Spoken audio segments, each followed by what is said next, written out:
আজকে আপনাদের মাঝে নতুন একটি ভিডিও নিয়ে এসেছি।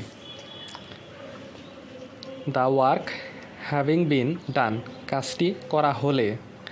দ্য বুক হ্যাভিং বিন ডান, বইটি পড়া হলে। The presentation having been completed, উপস্থাপনা সম্পন্ন হলে।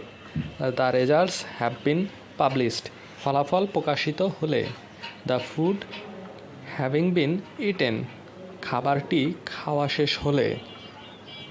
আমি আবার বলছি, দ্য ওয়ার্ক হ্যাভিং বিন ডান, কাজটি করা হলে। দ্য বুক হ্যাভিং বিন ডান, বইটি পড়া হলে। The presentation having been completed, উপস্থাপনা সম্পন্ন হলে। The results have been published, ফলাফল প্রকাশিত হলে। ফুড হ্যাভিং বিন ইটেন, খাবার খাওয়া শেষ হলে।